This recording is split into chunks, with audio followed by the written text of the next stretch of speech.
नातेवाईकाच्या घरी असताना 2-4 दिवसाकून सोमनाथाची मैत झाल्या 2-4 दिवसाकून त्या रोजी रात्री 2:30 वाजता सुरेश धस आले नातेवाईकाच्या घरी मला भेटायला.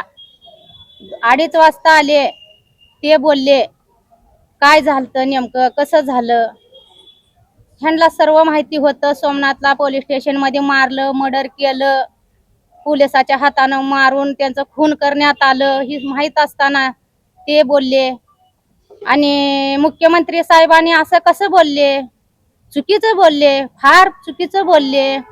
सोमनाथाला श्वासनाचा आजार हाय, हृदयाचा आजार हाय, असं कसं बोलले हे मुख्यमंत्री साहेब, असं म्हणून मला म्हणले सुरेश धस साहेबांनी. आणि परत 2 महिने झाले. ह्यांना असं कसं सुचलं. सोमनाथाला मारेकऱ्यांना पोलीस ते गुन्हेगारी असणाऱ्याला ह्यांनी म्हणतात की मोठ्या मनानं माफ करा.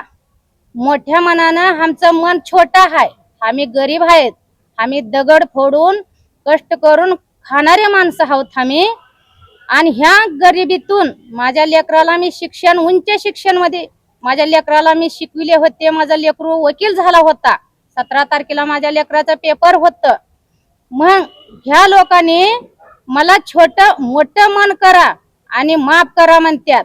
आमचं मन बारीक आहे, आम्ही काय कुणाला माफ करत नाही. गुन्हेगाराला तर शिक्षा व्हायलाच पाहिजे आणि आम्हाला न्याय मिळाला पाहिजे.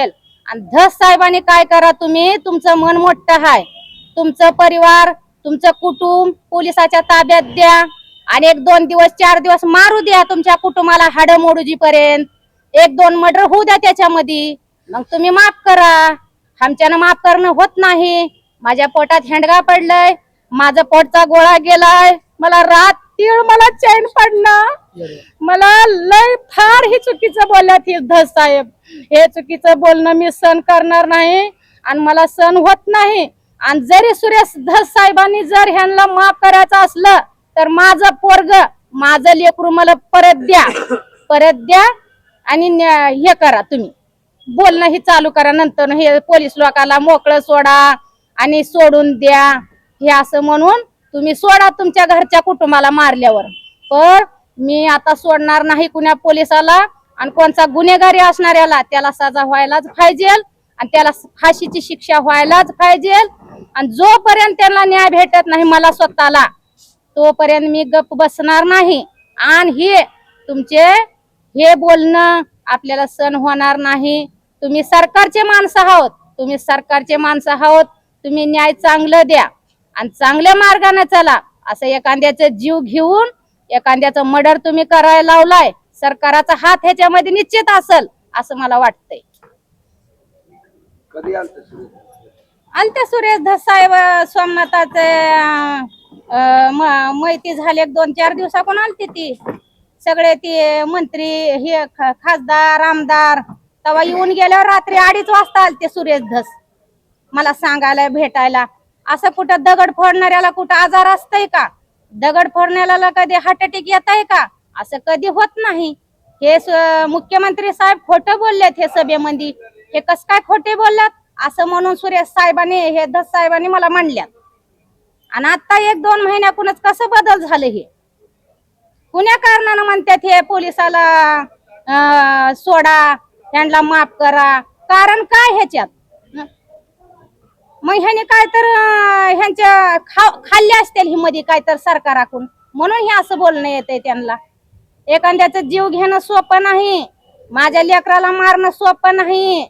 याद राखा तुम्ही, ही मध्ये कोण कोण हे चोंबडे बोलायला लागल्यात ना, याद राखा तुम्ही. माझा आज लेकरू गेल्या, माझ्या पोटात हेंडगा पडले, कालपासून मला झोप येत नाही, कालपासून मला चैन पडत नाही. आता लॉंग मार्च परत आलाय, कालपासून लॉंग मार्च परत निघाला, तुम्हाला न्याय मिळाला असं वाटतंय का? मला ही काही माहित नाही, ती का झालंय तिथं त्यांनाच माहित आहे. ते लॉंग मार्च मध्ये गेलते त्यांना माहित आहे, त्याच्यातलं मला काहीच माहित नाही. लॉंग मार्च मध्ये सोमनाथ सूर्यवंशीला न्याय मिळावा अशी प्रमुख मागणी होती. आता लॉंग मार्च परत आलाय, तुम्हाला काय वाटतंय, न्याय मिळाला का नाही मिळाला? आता असं मध्ये चमचे बोलल्यावर का कसं न्याय मिळेल आम्हाला.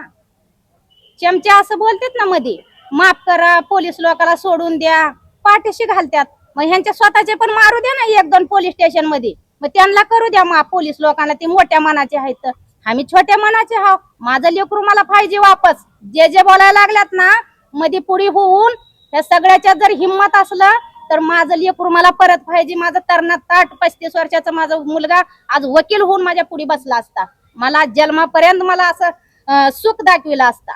माझं सुख ह्या लोकांनी प्रशासनाने सगळं माझं सुख आज हिसकावून घेतल्यात. मला दुःखाचे दिवस दिले ते दिल्यात, परत मला न्याय देत नाहीत.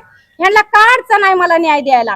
माझ्याकडे सगळे सबूत आहेत, माझ्याकडे सगळं प्रूफ आहे, माझ्याकडे कागद आहेत, माझ्याकडे सगळे हे बयान देणारे माणसं आहेत.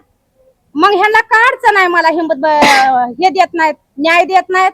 ह्यांना काही अडचण असेल पोलीस अधिकारी दस आमच्या पाहुण्याच्या घरी भेटले, इथंच भेटले, परभणीतच. हो, परभणीतच रात्री 2:30 वाजता आले. त्यांनी काय बोलले? ईडीव करीत होते, ईडीव करू नका, माझा फोटो काढू नका म्हणून असं दुसऱ्याला त्यांनी सांगितले, सोबत असणाऱ्याला. रात्री 2:30 वाजता येऊन हे असं बोलून गेले आणि परत असं बोलतात. असं बोलायला नकोय. सत्याच्या मार्गाने चला आणि सत्य न्याय मिळवून द्या.